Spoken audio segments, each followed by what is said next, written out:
Peace, love, and light. What's the deal? I am back with another accountability hour. Now, this one, trigger warning for those this may offend or upset, is about overthinking and not sharing. Now, I want to throw the caveat in there that I am also neurodivergent. So, in addition to just being a overthinker in general and constant thinker, my brain is on a hamster wheel because my ADHD shows up in my brain.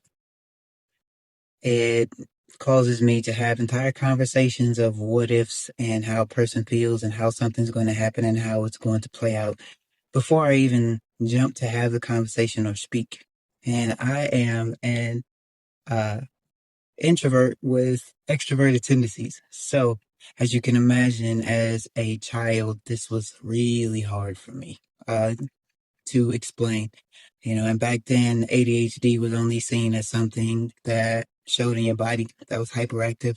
There wasn't a lot of knowledge, at least in my community, the Black community, about little girls with overactive brains. So I was constantly in my head, which worked out well for my creativity, for my writing, but did not work out well when I was trying to be interactive. Again, introvert who discovered her extroverted tendencies as a young adult.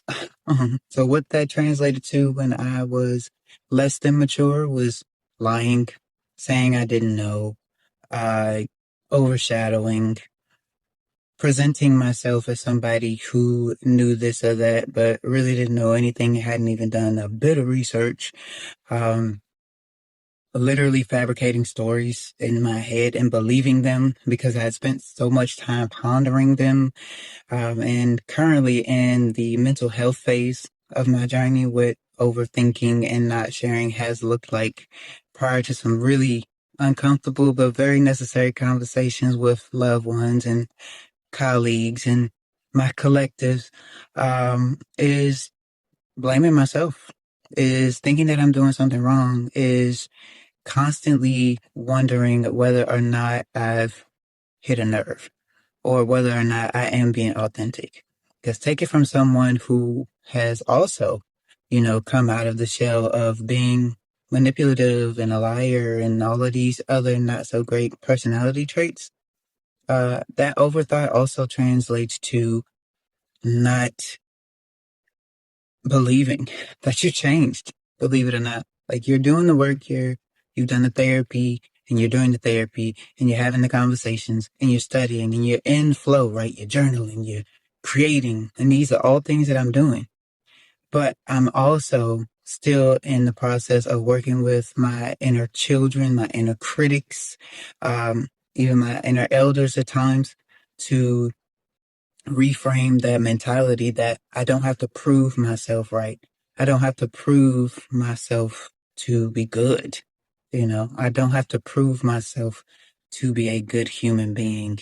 Um, all of these things are hard, right? Hard to wrap your head around when you've had to spend so much time as a manipulator, as a liar, hiding, so much time trying to keep up with the lies, which is why you start believing them. And you don't realize that the only person that is looking crazy in the situation is you. You know, all of these things translate to overthinking and not sharing. So the solution is a difficult one. It's harsh. It's hard, but it's worth it. You know, have the conversations. Tell your people exactly what's going on in your head. Give them layman's examples of what it looks like. If you know the internet, y'all know that meme with SpongeBob's brain with everybody running around and files thrown all over the place. That meme? Yeah, that's what a lot of people's brains look like when they're overthinking and have no idea how to cope. So have the conversations, get the help you need if you need it, and give your brain a break. Your ADHD, or frankly, just your brain in general, even without a tag. Well, thank you.